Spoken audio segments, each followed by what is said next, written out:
This is Common Courtesy with Sean Nicholas. I have to agree with everyone as well because deadass, one, I'd fucking run because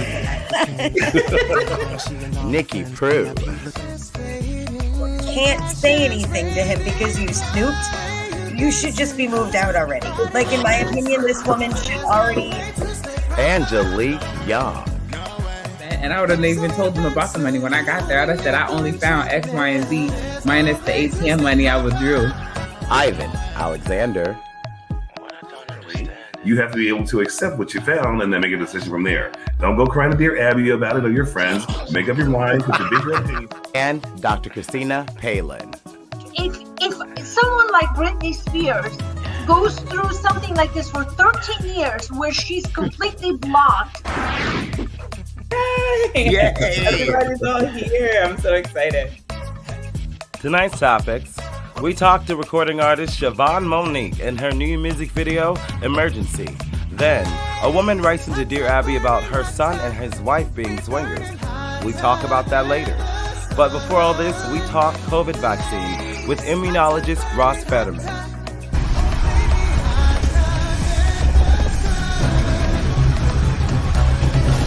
This is Common Courtesy. Let's start the conversation.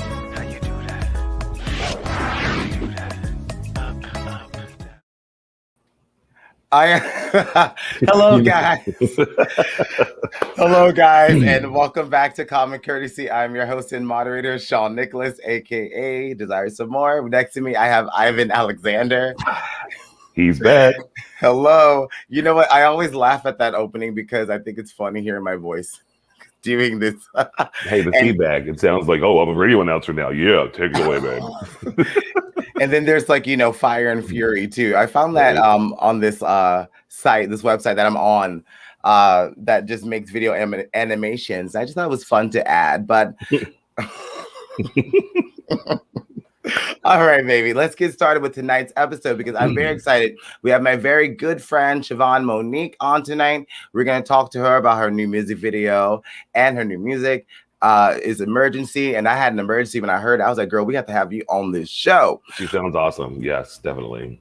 Absolutely. Her voice is like from a gift from the gods, I will have to say. Mm-hmm. But before that, I see that there are a lot of rising numbers of COVID cases in Florida. And I want to talk about the vaccine because everyone has a lot of questions and things. I invited a friend of mine, Ross Federman. He's an immunologist. He's going to talk to us about that. But before we get him on the screen, we're going to look at a little news clipping of what's going on in Florida. Number of people in the hospital in Florida right now because of COVID-19. And this is the number, 15,962 people. That number is up after a small decrease over the weekend. Seeing not only this dramatic increase in COVID hospitalizations, but we have significant patient volumes of critically ill non-COVID patients. Bring on with us tonight, this evening, we have Ross Federman, who's an immunologist. We're going to ask some questions about the vaccine and any other questions we may have. Ross, how are you doing tonight? I'm good. Thanks for having me on. Thanks for being here this evening. So I'm going to lead off the first question. There's a lot of misconceptions about the vaccine. Can you kind of give us a little information of what it's supposed to do? Yeah. So a vaccine is basically supposed to teach your immune system what to look out for to be prepared when it shows up. And not only that, not just knowing what to look out for, but making all the tools to fight it. So it's sort of like almost like a mock invasion by an enemy where you really get the chance to see everything that enemy is going to do, where they're going to set up their bases, where they're going to invade first, where they're exactly how they're going to try to conquer your country. The only difference is when they do that, they don't actually have any weapons and you still get to watch them trying. And so you can basically allow your immune system to come up with the perfect game plan, create the perfect weapons to fight it, and be prepared. And you can make those weapons in an actual battle on the spot if you get sick, but if you had the opportunity to invite your enemy to kind of fake it, That's sort of what a vaccine does. And so you kind of learn what to do and create all the tools to do it without being at any real risk. Okay. Ivan, I'm going to bounce it off to you. Well, I guess my question is, they were talking about herd immunity from day one. So we had 70% of the population got it, vaccinated and everything else. And that didn't happen. So of course now we have the variants. There was the Lambda, there's the Delta. So now they're saying, I read a report earlier, they're saying at this point, herd immunity is not going to happen because we didn't actually get the 70% to begin with. So now the variants are coming on board and they're actually becoming more aggressive than what the original thing was. So do you think we did too much too soon and didn't really kind of, pull back where we should have, or? Oh, I see. Too much. I thought you were saying too much mitigation. Oh, no. There wasn't enough. Yeah, no, but it's tough. It's tough to know these things. I think something to keep in mind is that when people talk about these numbers like herd immunity and a percentage, they're not fixed numbers. Right. Pretty much everything that comes into the conversation, you'll hear the number R naught talked about a lot. That's like on average how many other people each contagious person will infect. But that's not a super fixed number. That's right. Dependent on behavior and of course dependent on changes that the virus in this case may undergo to make it more transmissible, which is what happened with the Delta. And I think, was it too early to kind of say, hey, enough people are vaccinated, let's open stuff up? I don't know. I was a little skeptical, but I think if the Delta hadn't necessarily shown up so quickly and been that much more contagious than the previous versions, I don't know that we'd be anywhere in the kind of situation we're in now. And so I think the most important thing is we just kind of need to pay really close attention always, not try to deny whether things are getting worse when they really are, and understand when to kind of make those adjustments. Ivan, I'm going to break in real fast. Someone named J. Melvin Meacham says you're very handsome. Oh, continue. Thanks J. Melvin. It's this bright ring light. I busted out of the closet because I don't normally do any kind of like on camera stuff. So this is a bit of a departure for me. So Ivan, go ahead. Oh, no, I was going to say, for me, and of course, I'm also the prankster here, so I will jump in a moment to, have a little laughter. But as far as I was concerned, people were kind of disgusting before the virus. They're kind of disgusting with the virus. Yeah, they're going to be disgusting after the virus. Sure. So I'm going to assume that everybody has a damn bug. And I'm going to keep wearing my mask. It's just and I think there's something to be said for that. And a lot of people also point out that I know there's growing concern that are we actually preventing a lot of the spread of other diseases, some that might be helpful to get immunity to? I mean, I would generally argue that a lot of these things you don't want to be sick. And I haven't seen, I don't think we have the data yet on it, but I don't think we're anywhere close to being at risk of like overly sterilizing our environment just through the mask wearing that we have. I would be very surprised if that's something that we would have run into as a problem already, just from a year of the behavior. And I think the reality isn't, the mask, it's definitely more, it's going to help you out more for respiratory viruses. It's not going to do a lot for any sorts of other communicable diseases. Right. And, you can imagine, a mask is really going to do nothing for any type of STI, for example. Right. It's just not, that's not what they're for, but they're for better protection against respiratory viruses. And we just happen to have this. No, I was kidding.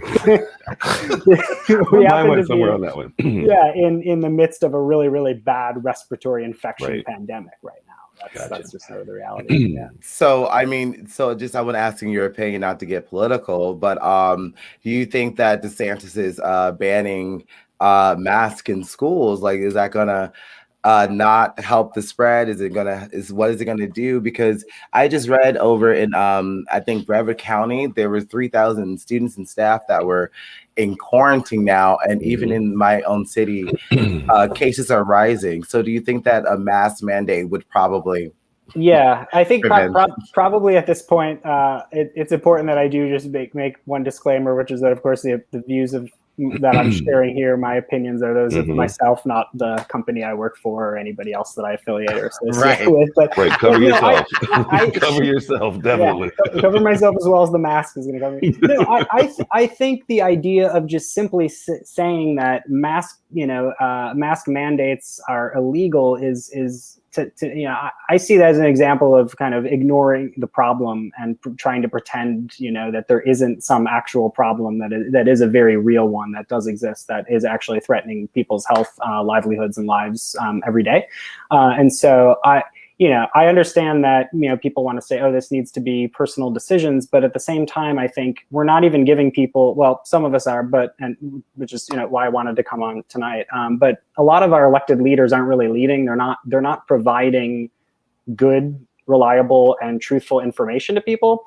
And so I just think, if you want to put everything in the hands of people to make their own decisions, it's really important that you make sure you get them the right information such that they're making informed decisions. Absolutely. And I think, the idea, maybe he's not saying masks don't work, but certainly the rhetoric that's coming around, how important masks, the idea of saying, there are states that pass laws and, actually in their state legislatures, putting it on the books saying we can never allow any type of local health official to understand what's going on in their community and put mask mandates into effect. What if, take another example, 15 years from now, there's some type of toxic chemical spill and a mask is the clear answer there. And it's not even just any kind of thing that's been going on for a year. It's just that there's noxious gas in the air. And now all of a sudden you've got a law in the book saying you can't tell the people in your town to put masks on to protect themselves. I see that as pretty indicative of the sort of we should just try to ignore it problem. And I think it's pretty clear what's been happening the more that people have just tried to ignore the problem. And my final question before we let you go. So the vaccine, there are people who have been saying that, people are still getting sick with COVID-19.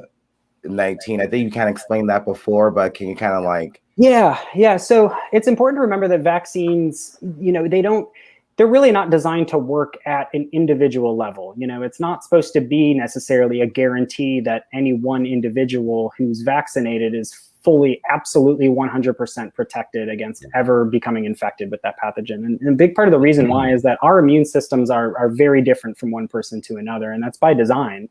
We, as a species, have really sort of diversified the set of genes that make up our immune system, and in a way that really helps us as a whole group of people stay protected against anything that nature might throw at us. But because of that, everybody's responses to vaccines are a little bit different. And essentially, you make up for that by just increasing the numbers of vaccines. So, if something is 99% effective and you basically say, okay, each one at a time, I'm going to, just see if I can get that 1 out of 100. And you look at it on just a case by case separate basis, it's always going to be 1 out of 100. But in reality, when you're talking about a huge population of people, and assuming that if everybody can get vaccinated, that's like 1 in 100 multiplied each time, not just kind of in separate case scenarios. And so that, when we've seen enough people get vaccinated, and again, it's always a give and take with what particular virus or pathogen it is that we're trying to stop the spread of, but it is a community level effect. And, it's one of those things where the more people that are vaccinated, the fewer cases probably of any type of breakthrough infections we would have. And so, you can't really judge a vaccine solely based on how it's behaving in any one individual person. It's very much so a population effect. But I think it's important to remember, just contextually, historically, these vaccines have been our way out of some of the largest problems that have plagued mankind. Smallpox was the first. Actually, I brought this because I found it while I was unpacking. This is what vaccine used to come in. This is an old smallpox vaccine tube. Wow. And so this is probably from the 50s or 60s. This little thing came out in the mid 20th century and put an end to an average of 50 to 60,000 deaths per year of smallpox. And that had been going on for decades, if not centuries, actually. We're lucky that that we sort of discovered the technology to do this and have developed it. And it's something that, as immunologists, we are always constantly striving to find ways to improve vaccines, to make them better. And I think in this case, what we saw a great example of is ways to make vaccines faster. And that is something that, if you look back, I mean, we could still be in a fully unvaccinated state for years more based on sort of traditional pandemic. If you look at polio, you look at some of these things that have really gone on for a very long time. So, I mean, I for one am, and I will say, the mRNA technology actually, as tested on such a large scale, was a new thing. And I looked at it very skeptically as a scientist to see how well this is going to do.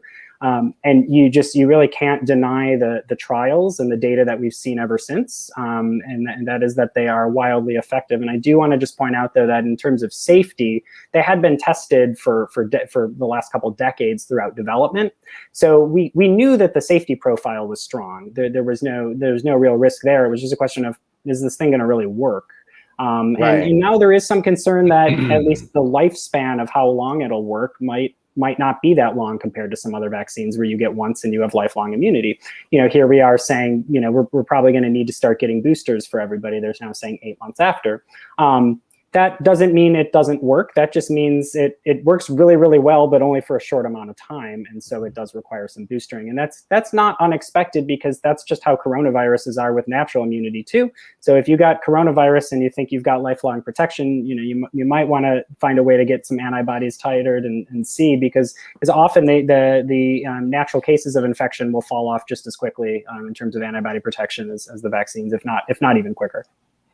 All right. Thank you so much, Ross, for being here with us tonight. Like, literally, I feel like a little bit more comfortable with more information. I feel like knowledge is power. Knowledge is power. Yeah. And you know what? I encourage everybody to just do what you can to find information you trust, somebody that you really know is an expert. And, I understand that might not be me popping up on your screen and you don't know me or who I am or what my credentials are. But, I would say just, often when it's elected officials telling you things, there might be something else at play. Ask your doctor if you have a trusted care provider in the family, your local clinic. People like that should hopefully give you the real information that can help you make the right decisions. Well, I would like to give my thanks to to Ross Federman for joining us, immunologist. I'm so happy we got a chance to connect and to have you on the show. I learned a lot tonight. Hopefully, we'll see you again soon. All right, sounds great. Thank you, guys. It was my pleasure. Thank you so much, Ross. Thanks. All right. Ivan, how did you feel after that before we move on? That was informative. I mean, I did have the one question I was going to ask, but that would have taken an hour, so I didn't ask it. Thank you. I didn't want to pull our other co-hosts who can sometimes go into different tangents for moments at a time. So I said, no, I'm going to be nice. All right. Very informative. Very informative. I agree. So up next is a really good friend of mine, Siobhan Monique. Here's a little introductory video to her before we bring her on the screen.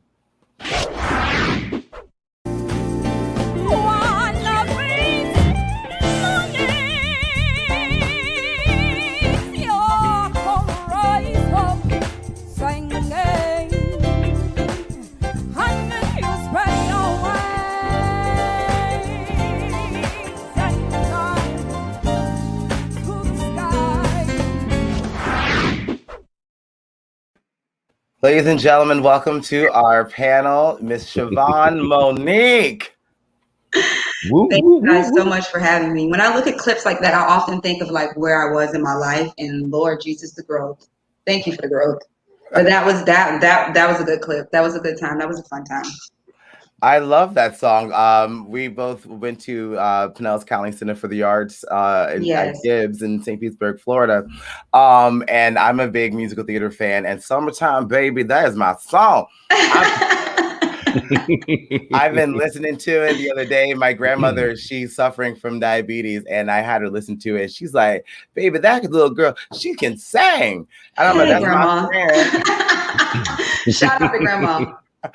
She was, you know what? You had me singing as well. And what also got on my mind is that new song of yours, Emergency. Because like I said earlier, I had a little bit of emergency. I had to have you on the show to talk about that.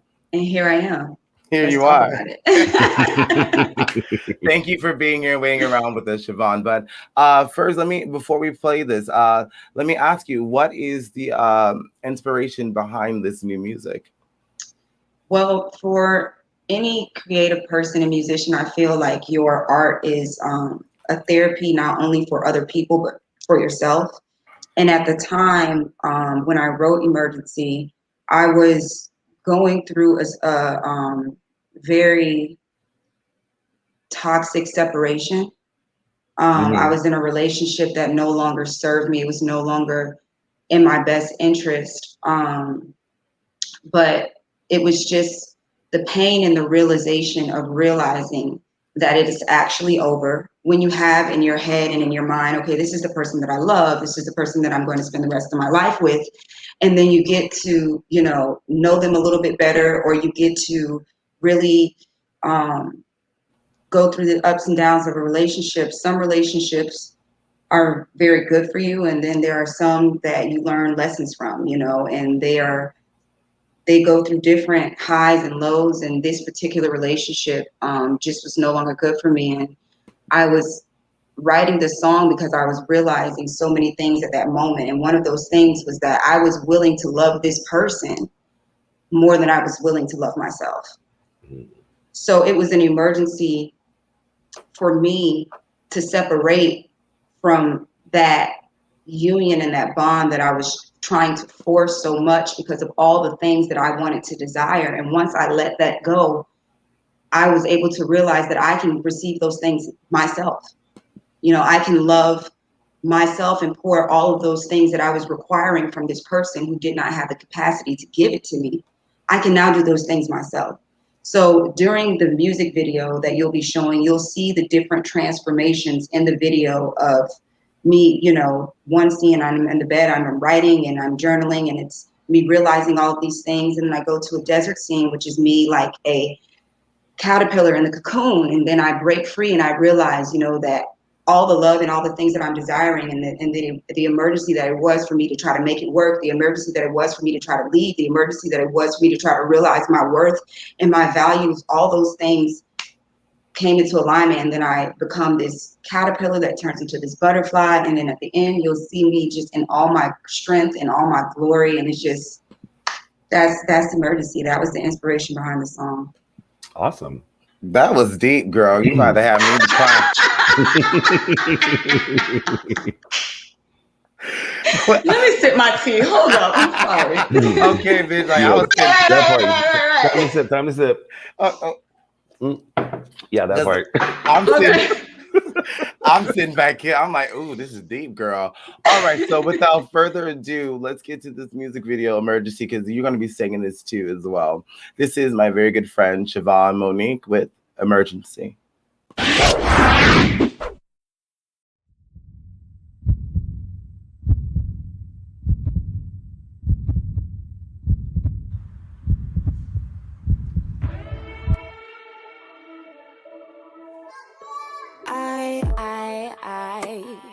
I really wanna love you, baby, but this little situation is getting too complicated.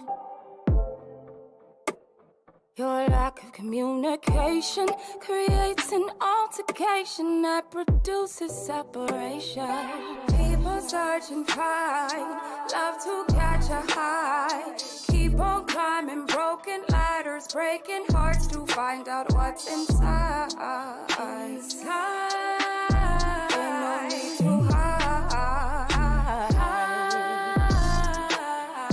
Well. It was never really in our plans, but we let too many hands tell our story and write our truth. Though you don't really understand, got the paper and the pen, this is the story that I'm writing you. Tired of telling fables, fate we had was fatal.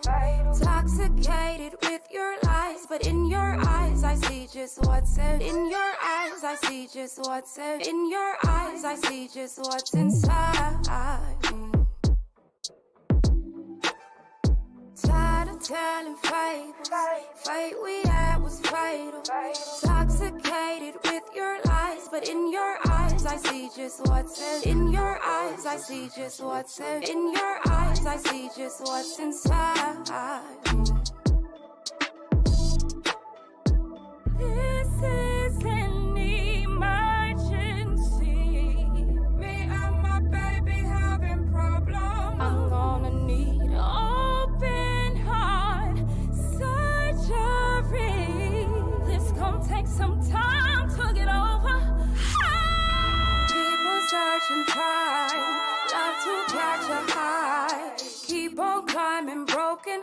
waters, breaking hearts to find out what's inside. Ain't no need to hide. Tired of telling fate we had was fake. Intoxicated with your lies, but in your eyes I see just what's inside. In your eyes I see just what's inside. What's inside.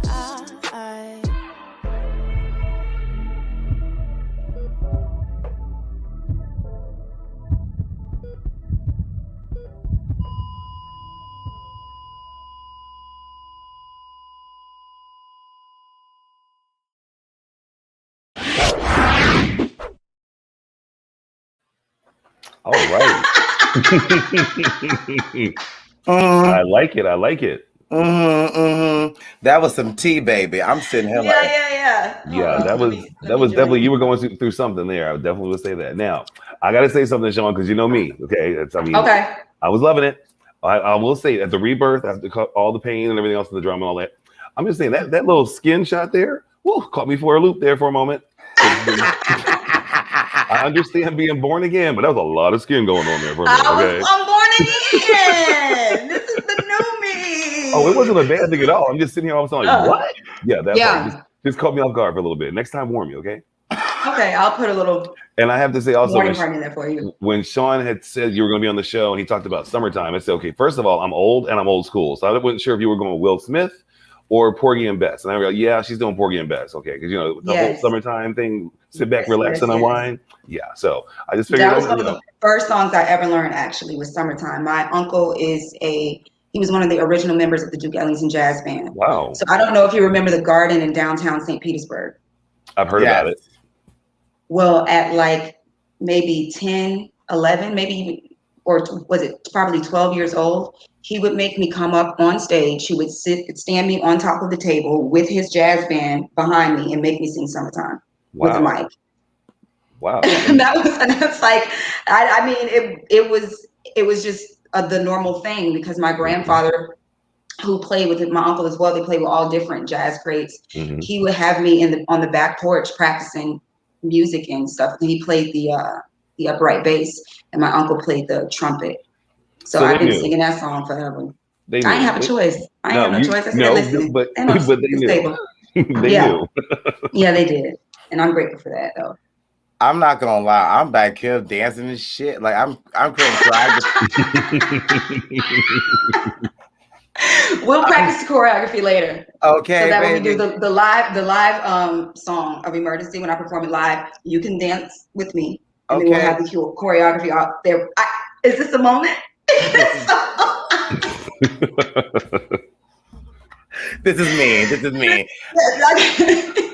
I definitely will be there, but Siobhan, I have to say, growing up with you, we used to walk home after school together, just joking around and stuff, and then seeing the beautiful woman that you are today, and the work that you put in, because that's what it takes, guys. Like, it takes the work to really show that talent off and that voice, baby. Because I was listening to this shit, like, as soon as it came out, I was like, as soon as it came out, I'm like, oh. Right, exactly. I'm singing, and then, thank you. I'm not the vocalist, but then I went on and I went to your page, and it's Ancestral Funk, right? Ancestral Funk. Yes, Ancestral Funk, which is the sound, the community, and the movement.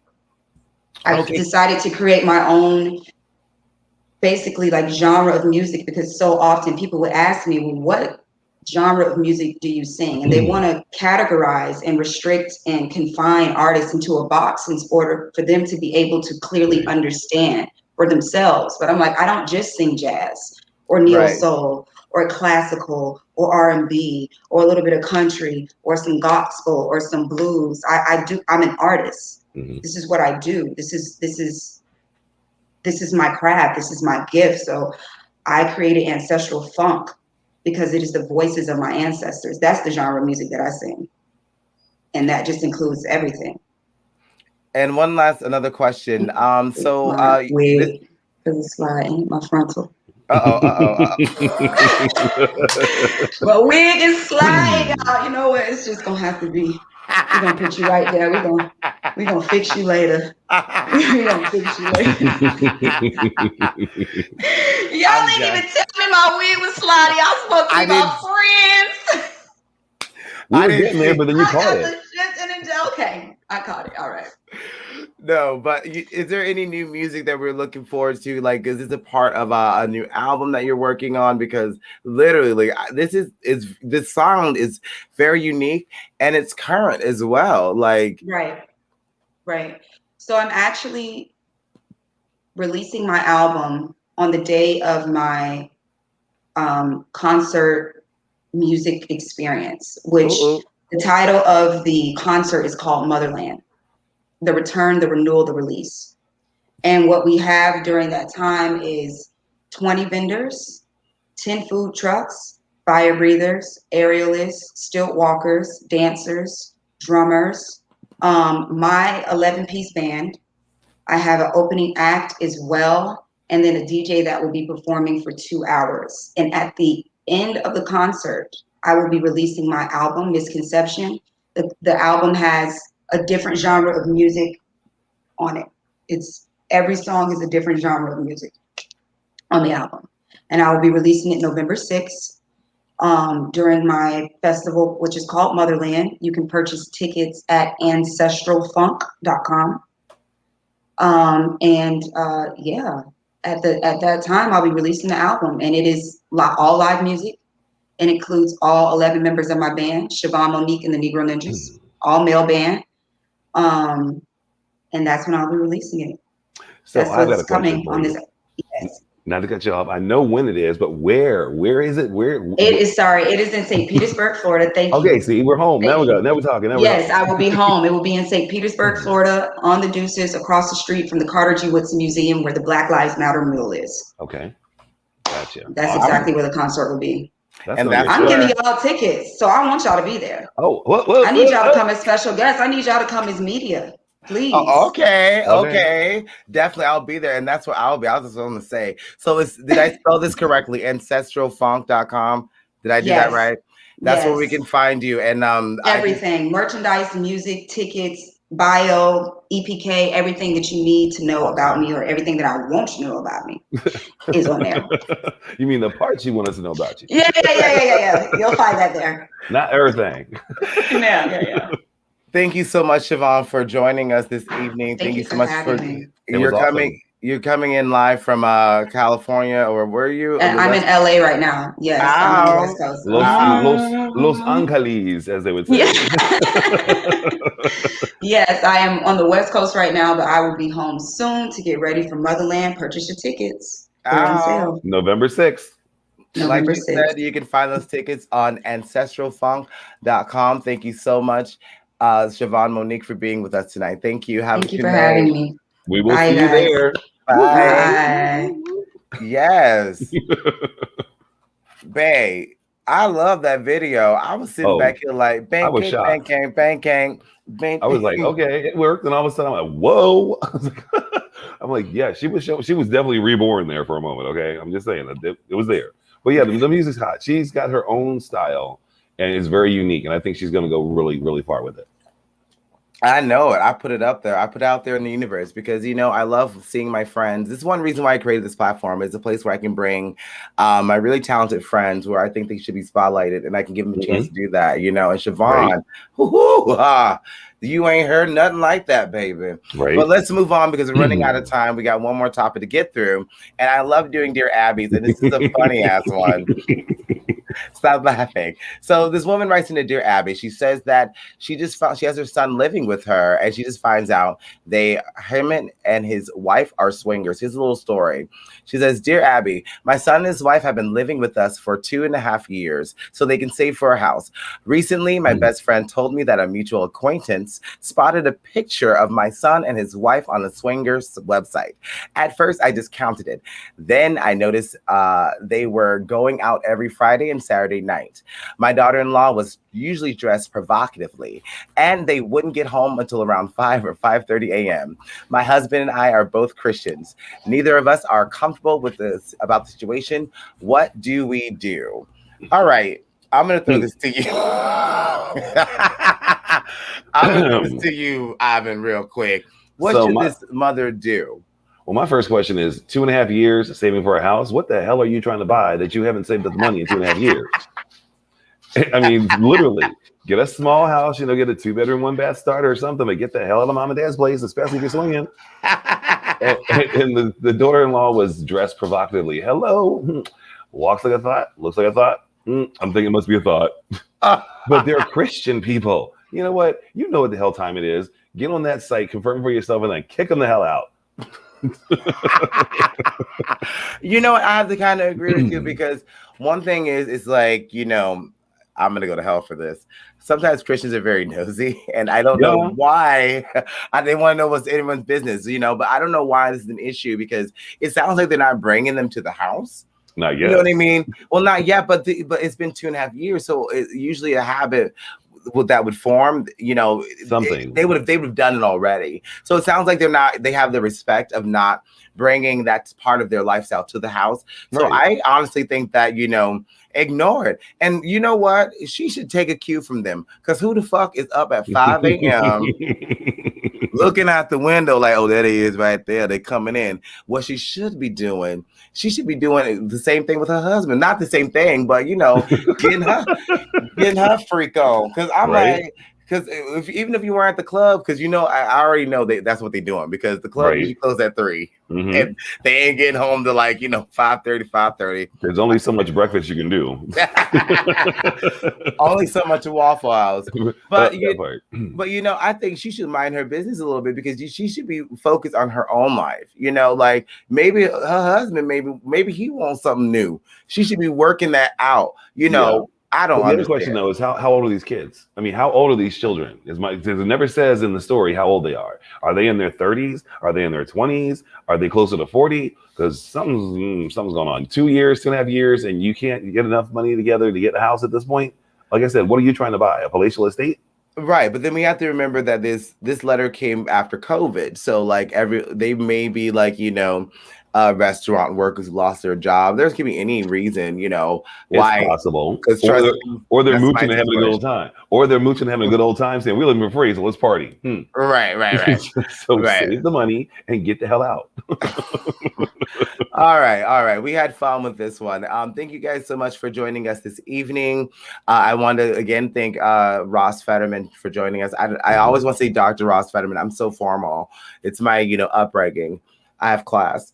And I also want to thank my good friend Siobhan for showing up. I've been wanting to have her on the show for a minute. Now I know why she was stalling, because this video was hot, baby. Yep. But like I said, thank you guys so much for joining us. We will see you guys next week with more guests and hot topics. Have a good night. See ya.